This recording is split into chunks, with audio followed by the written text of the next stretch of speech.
Hello everyone, welcome and thank you for joining us. My name is Rachel Trigg and I'm the Head of Research Program here at AHURI, and I'm delighted to welcome you to this webinar. As a part of our beginning, I would first of all like to acknowledge that I am facilitating this webinar from Naarm today, which is on the lands of the Wurundjeri people of the Kulin Nation.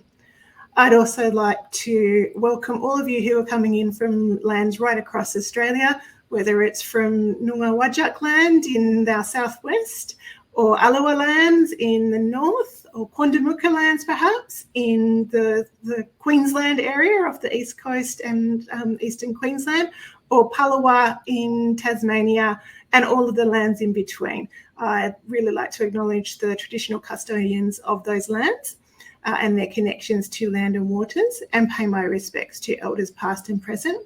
I'd also like to acknowledge and welcome Aboriginal people who are joining us today. Most importantly too, I would like to acknowledge that the lands we're all on today were never ceded and always were and always will be Aboriginal land.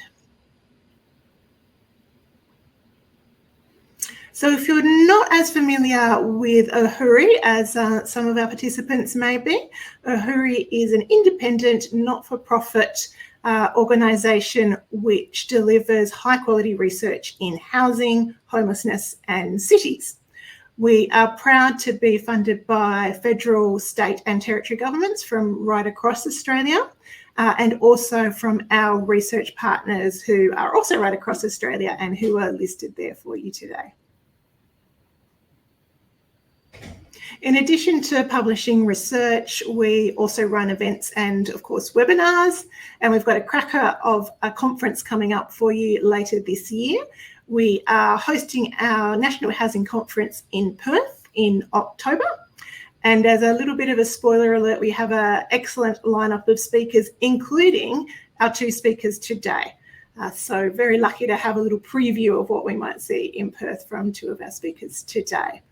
As a West Australian girl originally, I can also say that Perth in October can be quite delightful and is a time when the wildflowers are typically in bloom.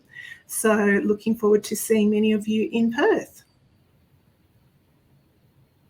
So before we get going in earnest, just a few bits of housekeeping for you. First of all, the research that we're discussing today about our inquiry into socially supported housing pathways is available, of course, on our website, along with a research summary and some other information. It's also available for your convenience today in the handout section of the webinar apparatus. So if you click on the chat function, and you'll be able to see it to the right-hand side, and the relevant documents are listed for you there. We are recording today's webinar, so a few days after the webinar has been completed, there'll be links sent around so that you, colleagues, your mum, your dog can all access the webinar whenever you choose. We also have a chat function available that, like the handouts, is available to the right-hand side of the screen. So you can communicate with other participants in the webinar there and discuss live the discussion as we speak to you today. So I'd like to turn now to welcome our very eminent speakers for today. First up, we have Dr. Chris Martin, who is the Scientia Senior Research Fellow at the City Futures Research Centre at UNSW in Sydney. Chris was the leader of the inquiry that we are discussing today, working with colleagues right across Australia through UNSW, RMIT, Swinburne and University of Tasmania. So welcome, Chris. We're also lucky to have with us David Fisher, who is the Chief Executive Officer at Housing Choices Australia. David has an extensive career in housing, both here and internationally, particularly focusing in social housing. So a very appropriate person we're lucky to have to join our discussion today. Chris and David have both had very interesting and impressive careers. So if you want to see more about their bios, you can go to our website and there's further information about their bios there. In terms of how we're going to run today, the webinar will be about an hour in length. I'm going to start by having a light grilling of Chris, talking particularly about the research context, approach and findings. And Chris will present the team's work there. And then we'll bring David into the conversation more, particularly as we discuss the policy development options that were arising from the inquiry work. We'll also be weaving in questions that you delivered for us as part of your webinar registration. I have to say there was an excellent set of questions, so we will get through as many of those as we have time for. And I've got a list pre-selected, but we'll also try and answer as many of those as we have time for. So without further ado, I am then going to hand over to Chris in just a moment. But before I do that, I'd like to just position this first part of the webinar in that the inquiry that Chris was leading was a very broad and deep one, and it involved a lot of different components for the work. So Chris, to start us off, I was hoping that you could give us all a taste of the research context and approach, and explain to us why the team approached it in the way that you did and how you structured the work. Sure. Thanks, Rachel. Thanks for having me. Thanks, everyone, for coming along and listening today. I'll acknowledge, too, that I'm coming to you today from Dharawal country here in Sydney. The aim of the project, or the inquiry rather, as a multi-project inquiry, the overall aim was to investigate options for transforming Australia's social housing system into a system for socially supported housing pathways. So shifting the focus, if you like, from being so heavily on the social housing tenancy provision. The context of it, I'm happy to say that the context changed slightly over the period we were doing this inquiry. Originally, the brief from AHURI was investigating these options in the context of a social housing system that wasn't growing and that didn't have a prospect for growth. And the research team, we psyched ourselves up to deliver an inquiry that assumed that the social housing system wasn't growing, and instead we were looking at transformation options that had much less to do with the provision of social housing. Happily, that context did change at least somewhat over the period of the inquiry, because now, just a couple of years on from the inquiry beginning, social housing is having a bit of a moment in the political sun. So that there is a pipeline of some significant growth in the social housing system going forward. In fact, we've tried to pull all the numbers together in the final report of the inquiry, and it's a pipeline of about 80,000 new social and affordable housing dwellings that are accounted for in the commitments of state and state, territory and federal governments. So that's a significant increase to the social housing sector. It's not it's not of a scale that's required to be as transformative as we might like, but it is something that has happened since the inquiry commenced and is important, new and positive context for the aim of the inquiry, which is to present some options for and argue the case for a new vision for the provision of social housing and other forms of housing assistance. This moment in the political sun that we're currently having, we don't know how long it will last, and that's another reason why having a vision for transforming the sector, I think right now is timely and important. The last few decades to this moment have been ones of social housing being very much out in the cold.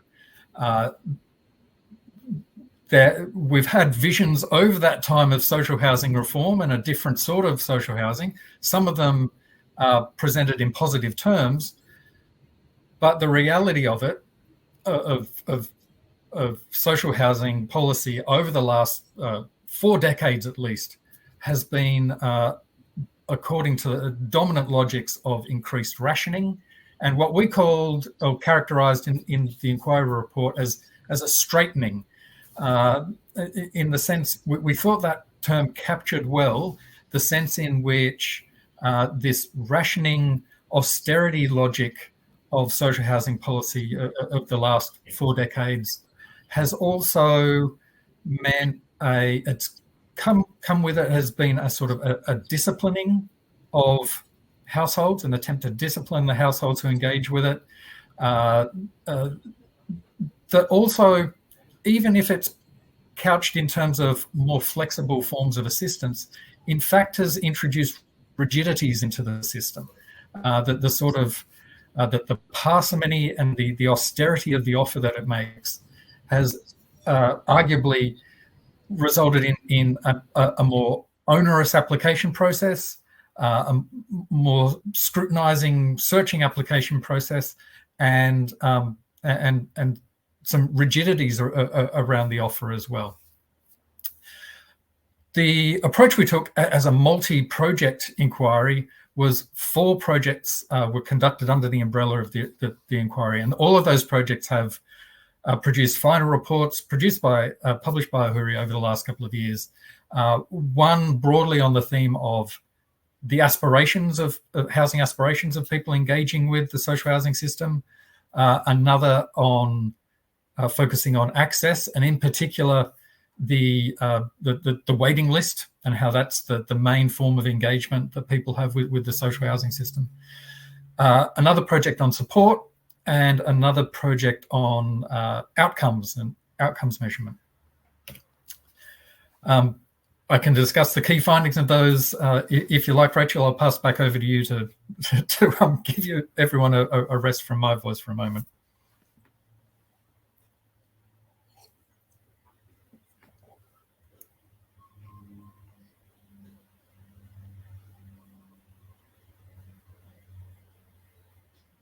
Or is kind of the icing on the cake of all of that excellent research.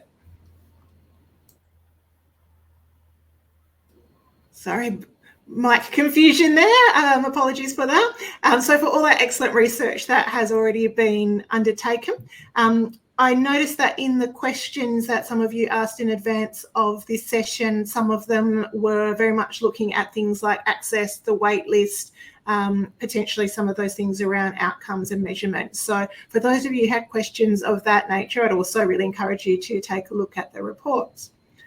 So as you can see, this was a really substantial program of work with those 4 reports and then this final one we're discussing today. And so the team's findings are really broad ranging, and we'll be touching on them today, but of course not going into full detail on all of them and doing them all justice. A major shift that Chris has already alluded to is around the move that the inquiry proposes from social housing to socially supported housing pathways. And for me as a reader of the work, that's very much more than nomenclature and language.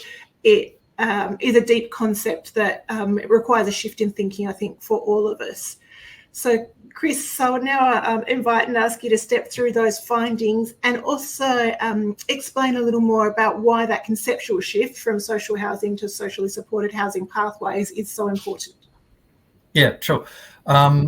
I'll go through the key findings. These largely come out of each of those individual reports that I mentioned, the 4 reports under the inquiry. So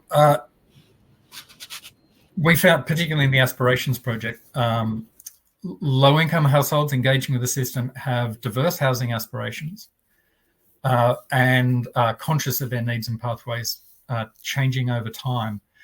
The aspirations aspect of this inquiry was the research was conducted primarily through a reanalysis of a larger survey of housing aspirations that AHURI had commissioned a couple of years ago, and so we were focusing this time on low-income households, particularly those who were likely to engage in the social housing system, and we heard from them that social housing was seen as both an ideal tenure, but also others were conscious of it being a stepping stone to other possibilities of housing in their own pathways. I'll come back to pathways as a concept in a moment, as a way of bringing all of these things together. We also found in that project that even though there's a rising interest in the idea of policy co-design in human services and experience of it in Australia, particularly in disability, limited experience of it in social housing and housing assistance. So they're the main findings of the aspirations-focused project. When we looked at the application process, we found the process is often deeply unsatisfying and unsatisfactory and upsetting to people applying for social housing and housing assistance. With the prospect of private rental assistance being a bit of appearing as a stopgap, and some questions over its efficacy. Once again, people were quite deliberately applying for social housing because that's what they saw met their need in their current circumstances. So for a team of researchers who went into this thinking, we're going to have to get serious about what other options housing assistance may provide people. We did keep coming back in all of the data we saw, the stories we heard from people who answered our surveys and who responded in interviews, that social housing was something very deliberately sought after.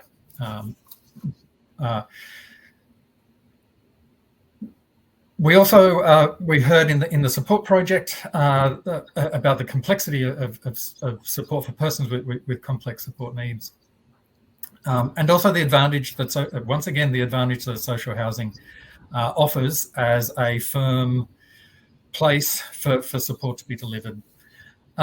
We also heard in the outcomes project that there was a high level of awareness and enthusiasm for doing outcomes assessment and evaluation better by social housing providers and housing assistance providers, but a real variation in the capacity of organisations to conduct that sort of evaluation. I've mentioned housing pathways a few times, and so did Rachel, and it's a concept that will be familiar to, or at least the words will be familiar to, I think, everyone in this webinar and most people who are involved in housing policy in Australia. It's housing. There's been a number of AHURI projects on housing pathways. I think it's worth going back to the original formulation of it in the housing research from now 25 years ago. And this is in the intro to the inquiry. It's worth going back to it because I think it's a concept that once it got out of academia went a bit feral. So in the original formulation of housing pathways was about centering people's subjective meanings and experiences of housing and home and how they can change in a subjective, meaningful way. And it was David Clapham is the chap who originated the housing pathways idea.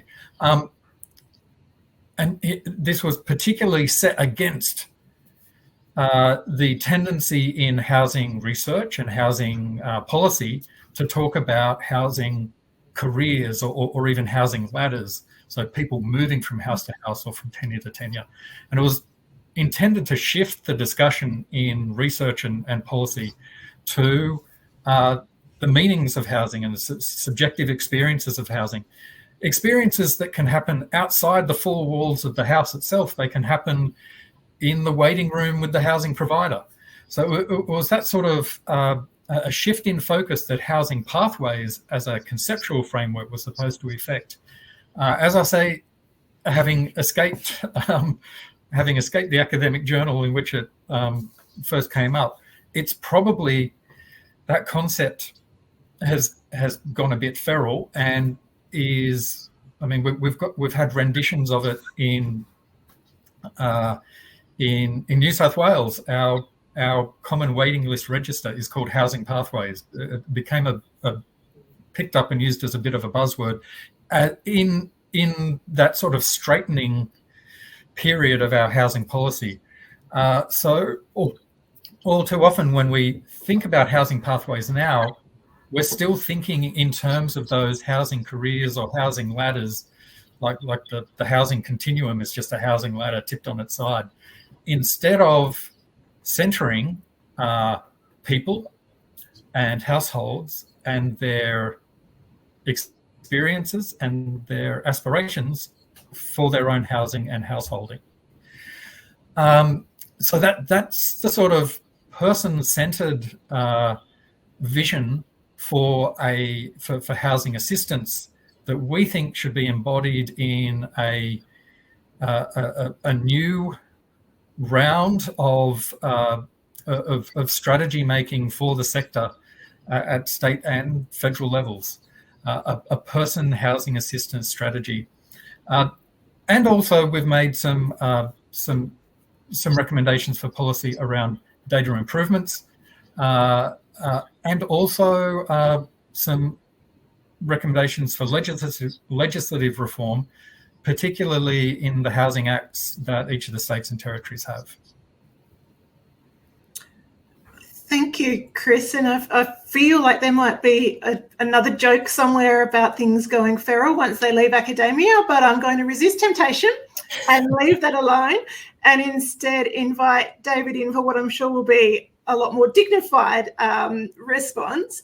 David, I'm interested, given your depth of experience both here and internationally, how those findings strike you. Do they resonate with you? Are there particular things that strike a chord? Thanks, Rachel. And I'm on Wiradjuri land, just like to acknowledge that as well. Can I begin by thanking Chris, the team at AHURI, and the authors of the report?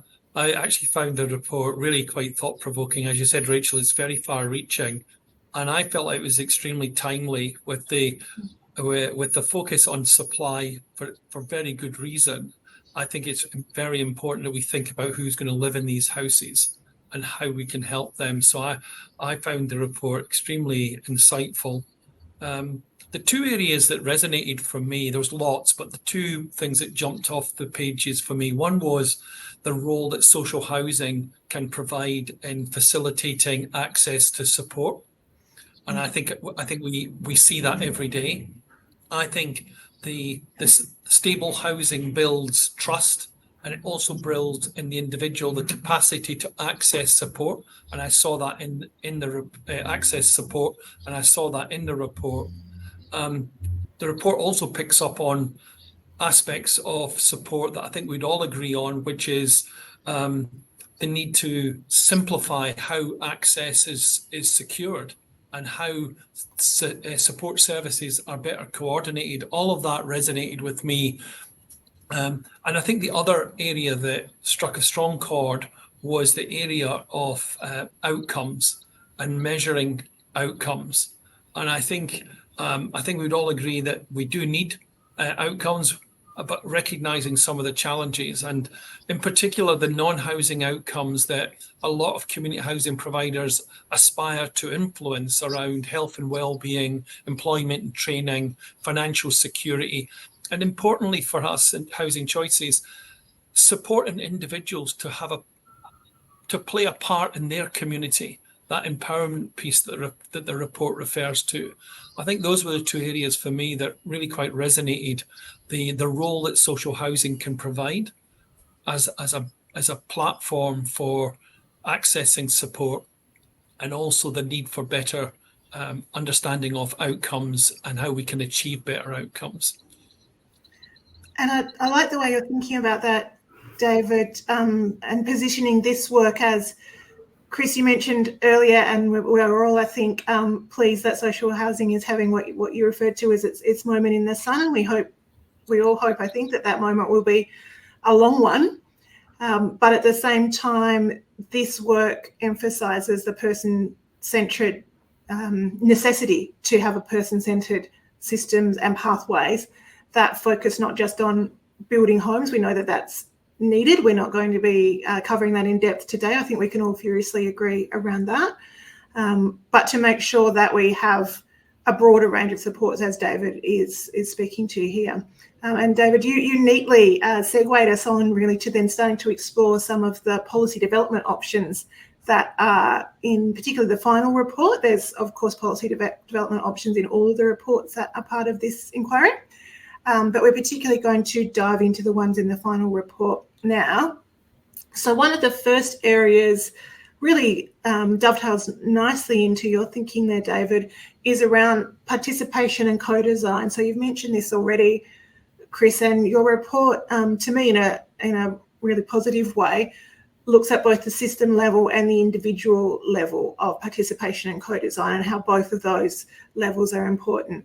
So would invite you to explore that a little bit further with us and explain where the research team ended up around that, and key aspects around participation and co-design we really need to look to be changing or reinvigorating or even redesigning as part of our current approach.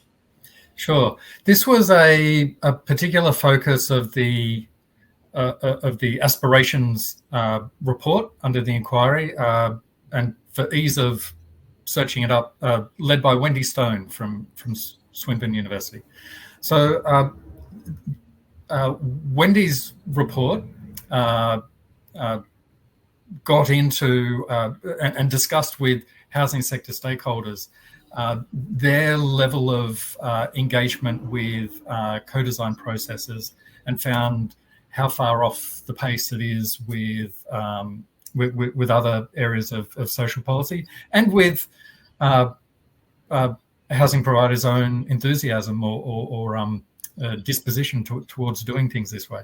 So in the final report, we've suggested at a high level that policy and participation and co-design principles might be part of a new approach to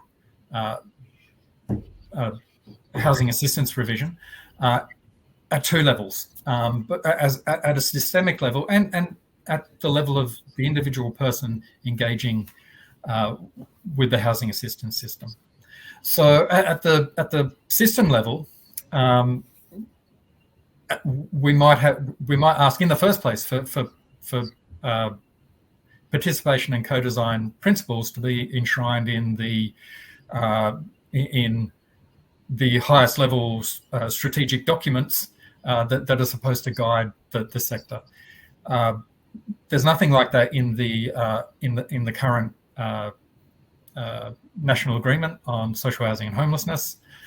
If anything, that agreement has even more has narrowed the scope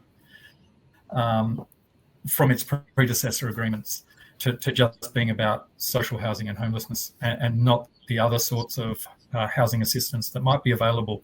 And the people might have a need for and an aspiration for, and they might satisfy their needs. So at a high level, we need a different sort of housing policy or housing strategy for the country, and that might include, in the provision of housing assistance, commitments to participation and co-design. States and territories could be giving effect to those principles in their own state level strategies, most of which are overdue. There's some social housing.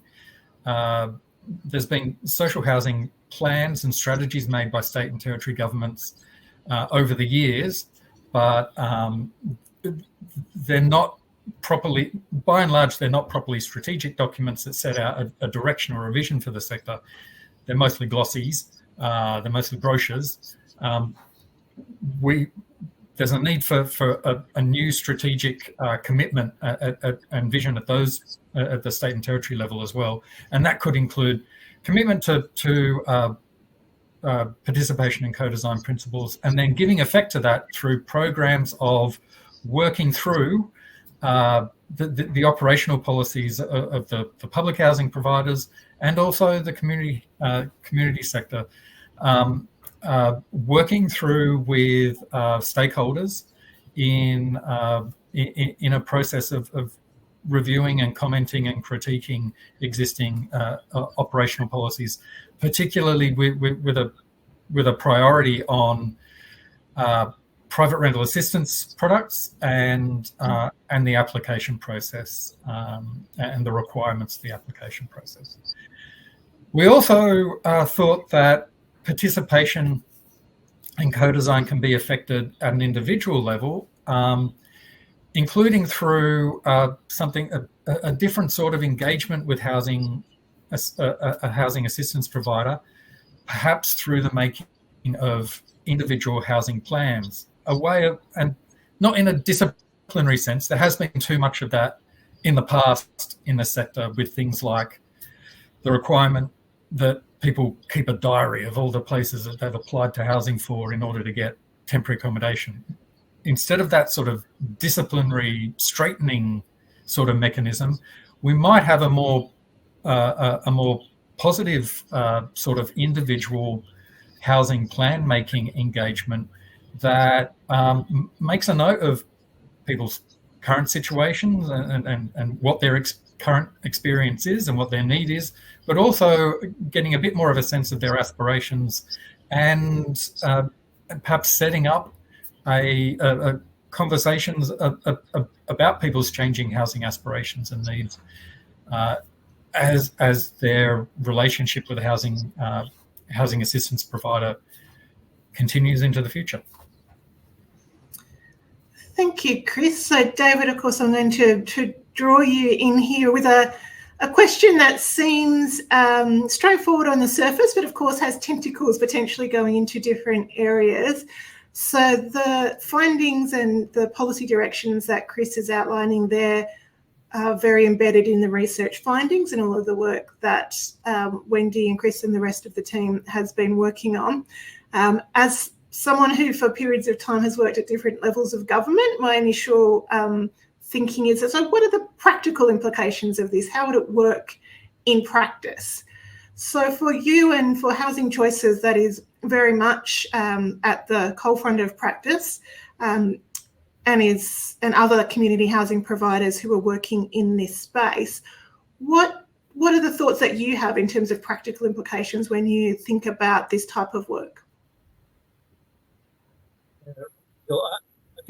I think Housing Choices and can't speak on behalf of the whole sector, but others within the sector really do recognise the need for a more person-centred approach to how we deliver services. And certainly within Housing Choices, we fully support a person-centred, socially supported housing system that goes beyond the core services of tenancy management and creates some genuine support and pathways. And if I could say a little bit about Housing Choices, we spent over the last year and a half completely redesigning our service model, where we now have a national service model that's based on 3 pillars, and each of those pillars talks to being more person-centred. First of all, we recognise that regardless of tenure, and we provide housing across the crisis, social, affordable and market,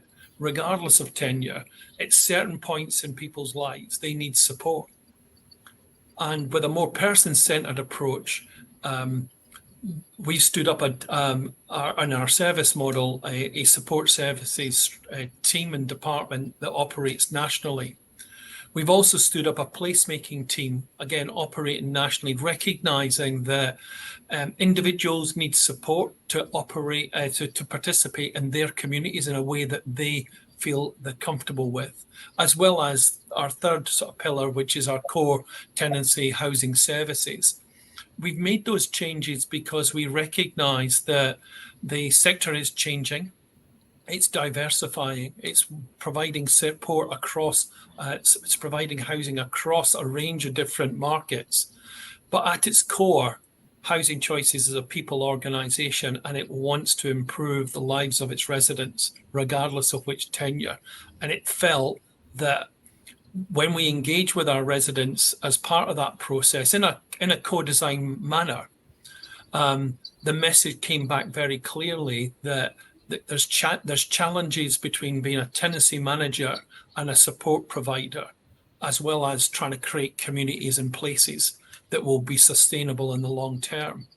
And if you add to that some of the policy shifts that are happening as part of the housing crisis, where the sector is moving into a more diverse range of properties, mixed tenure communities, all of that needs to be taken account of. And we've redesigned our service model that tries to better equip ourselves to understand the individual's needs. And that's backed up by, real cultural and process shifts. We've intentionally changed our structure to better deliver those type of services, recognizing the individual at the center of it. We're actively investing in our leadership, our resident leadership development program, partnerships, and to kind of bring that model to life. And I think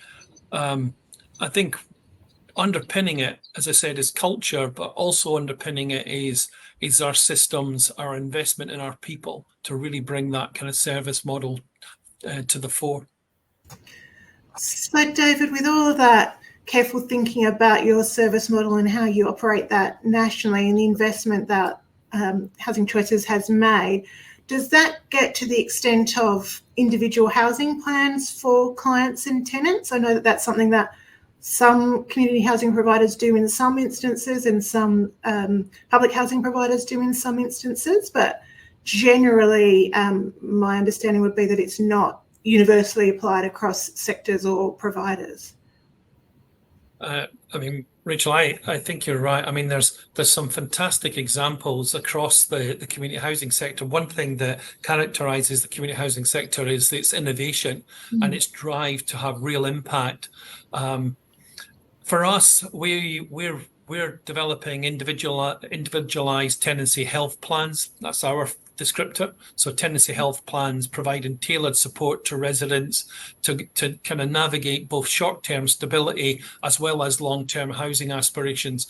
As I mentioned before, when we looked at it, we could see the complexity of needs and vulnerability amongst our social tenant residents.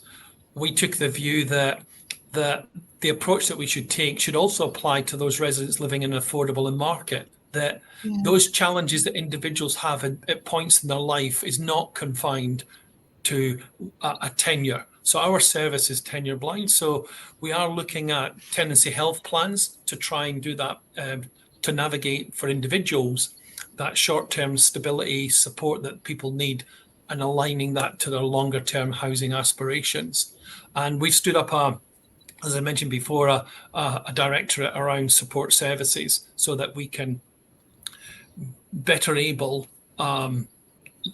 residents moving through crisis, through our social housing into some of the other tenures that we offer. Chris, as David was speaking, he's talking about having those health plans or housing plans, not just for social housing tenants, but for affordable or private market tenants and other tenants or clients as well, might be an example of the thinking about housing pathways rather than a ladder or a continuum. Am I sort of thinking about that in the right way or in alignment more with the original concept of housing pathways? Yeah, I think so. And I think too, this is a sort of a neat segue to the next area of policy development that we've been talking about, and in particular, so here's David's organisation has been making some changes, a redesign of its customer service approach, and wouldn't it be good for everyone to know about it? And that was the next lot of policy reform options that we discussed, was about data and reporting.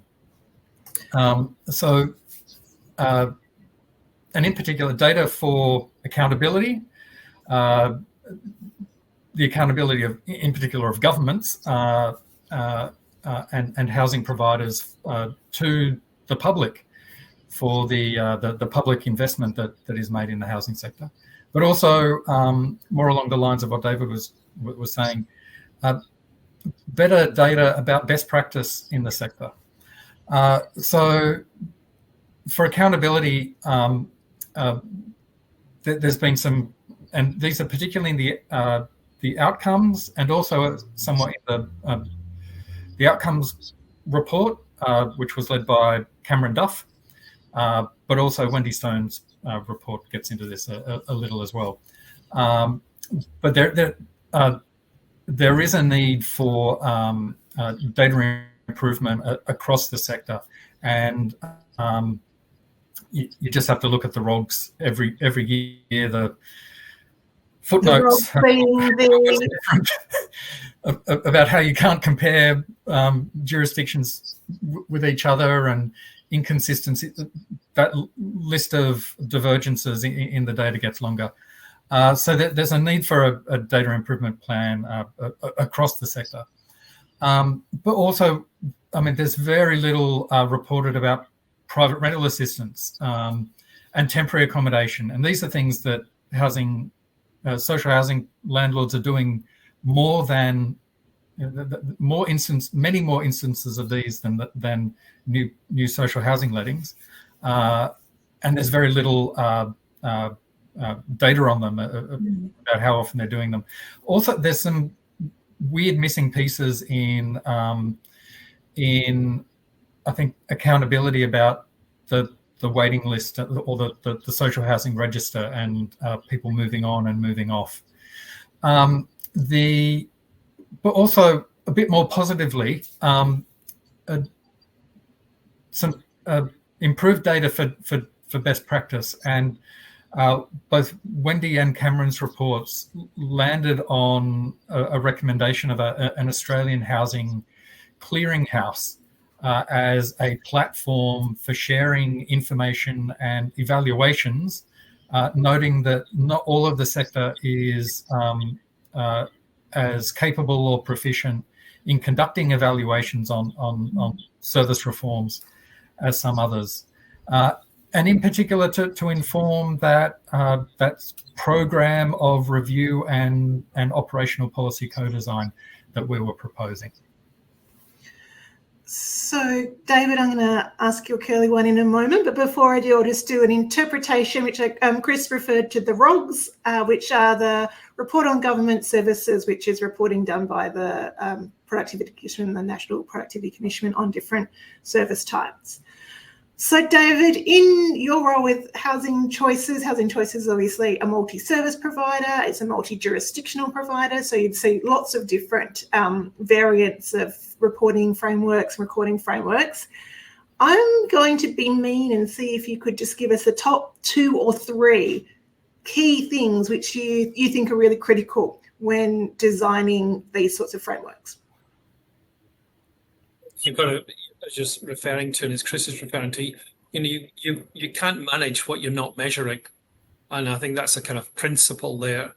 But I think off the top of my head, I would think clear need for nationally consistent integrated data and reporting mechanisms would be kind of top of the Christmas shopping list. I think that would be a long way to start to drive better decision making, better investment. I would say that kind of consistent integrated data and reporting should be done in a co-designed way with input from the community housing sector and other sectors who are in this space of creating pathways and lasting impact. So that would be my top 3 things: consistency, integration of data, and the consistency of reporting. Sounds a little like Nirvana to me. Sounds like it will be quite an excellent state of affairs if we could reach that point. With a little bit of eye on time and knowing that the next topic is also a very meaty one, I'm going to invite Chris to talk to us about reform of housing legislation. So sometimes in these moments when there is agreed to be a certain crisis happening, the focus can be on very much on the assets and on supply, which, as we've all noted, is a critical thing. But your report looks at broader legislative reform as being so important to enable the move from social housing to socially enabled housing pathways. Could you dig into that a little more for us, please, Chris? Sure. Yeah, I think you're right. I think this has been overlooked. If you wanted to get a sense of how our social housing system works, or how our housing assistance system works, and went to the Housing Act, and just about every state and territory has something called a Housing Act, for an idea, you'd be about how the system works, you'd be utterly misled. You really don't get a sense of the reality of our social housing, and in particular the other sorts of housing assistance provided by the principal pieces of legislation underpinning the system. So our housing legislation says, with a couple of exceptions, says very little about how the social housing system operates, and it says virtually nothing about the private rental assistance that social housing landlords might provide as well. So, for example, in New South Wales, we've got a Housing Act. It sets up the Land and Housing Corporation, the statutory corporation that owns the housing assets, and it says that this corporation can enter into leases with tenants. It also says it can buy and sell property, so it empowers it to be a landlord. But it doesn't say much else about how the social housing system is to operate. It says a bit about first home buyer assistance, as it happens. But our Land and Housing Corporation doesn't do a whole lot of that work.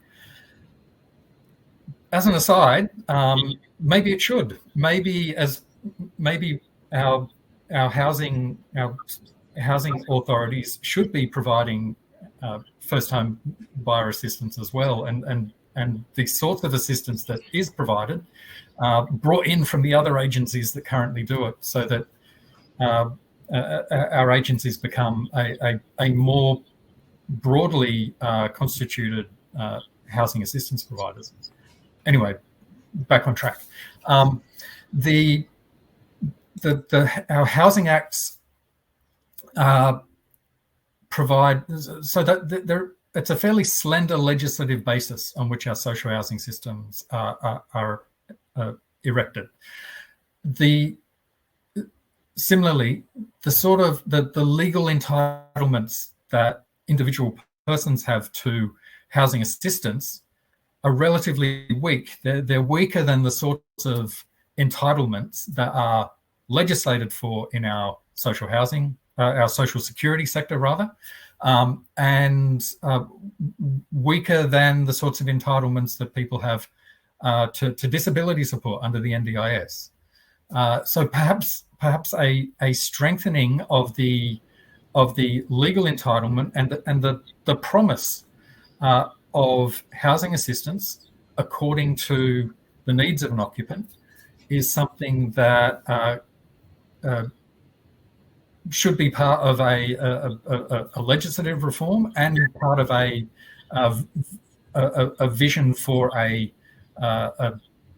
system that makes stronger promises to people. So we've suggested reforming the state and territory housing legislation to reflect those principles, to reflect that there can be a wider range of forms of assistance provided,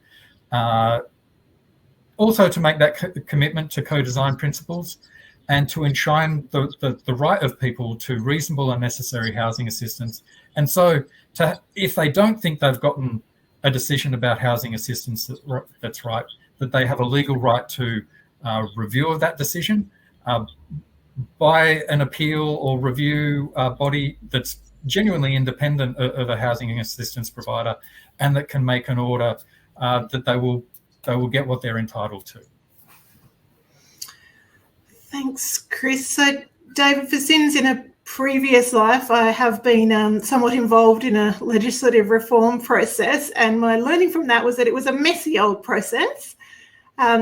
So if we are going to go down this pathway of reforming the state and territory housing legislation and move it from what Chris was describing as a fairly narrow or slender basis to a much broader and firmer basis, what do you think are the key things we need to keep in mind? I think there's probably two areas, Rachel, to consider. I think first it's ensuring that any legislation embeds strong tenants' rights and protections. I think particularly for vulnerable residents. I think that includes things such as security of tenure, transparent complaints and appeals processes, obviously protections for those affected by domestic family violence, and formal connections to support services. So I wouldn't lose in this conversation around person-centric services the need for strong legislative protections for individual tenants. And as a community housing provider, we advocate for a strong, consistent legislative framework to work alongside the national regulatory system for community housing providers and state regulators such as the Victorian Housing Register. We think that helps the sector grow and develop and mature. It's a really important piece of the legislative framework that we're talking about today. And Chris, does that sort of vision align with what you think would be the key factors for, if we take a deep breath and the process of legislative reform? I mean, we're almost tying together different themes like participation and co-design from earlier to be part of this process also.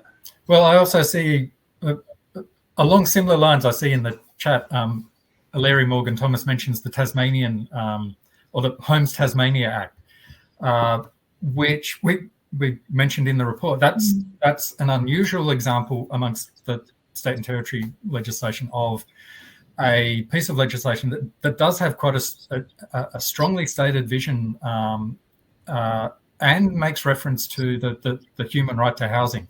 I'll also call out the ACT Housing Assistance Act, which is I'll call them out for a different reason, because it has a clearer structure of for the making of guidelines about different forms of housing assistance, and so the Act is a framework for developing a clear corpus of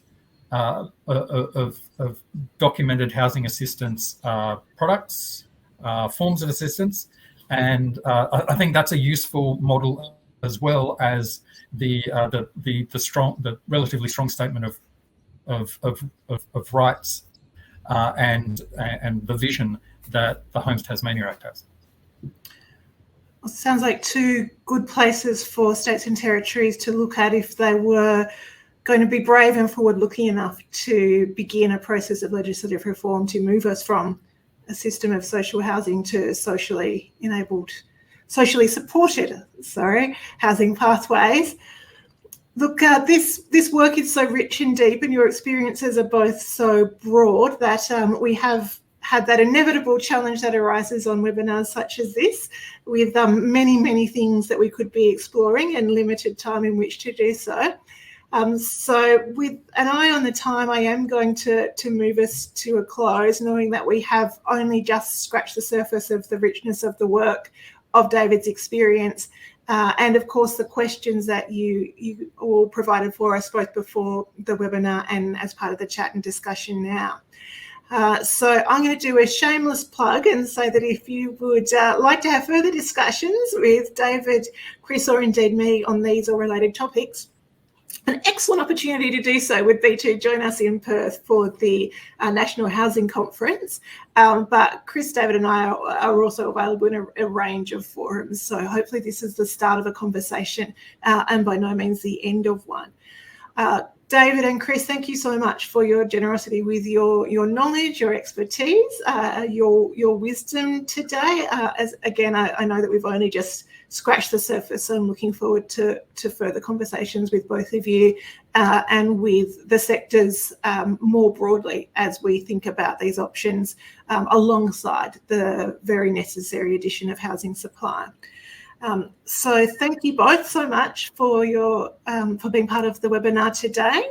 And I'm just going to mention 3 quick things for all of our participants today before we wrap up.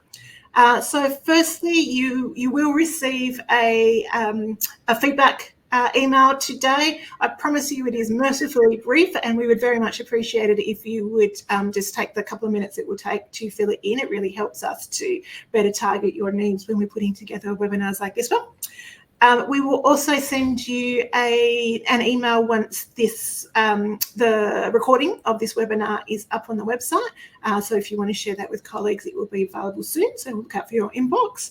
And speaking about inboxes, if you want to hear more about future webinars like this one and other things that AHURI is up to, encourage you to keep an eye out for AHURI news. And if you haven't already signed up for that, then to do so.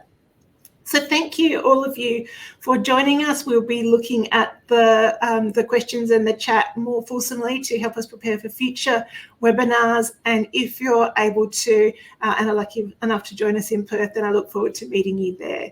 Thank you all so much, and enjoy the rest of your day.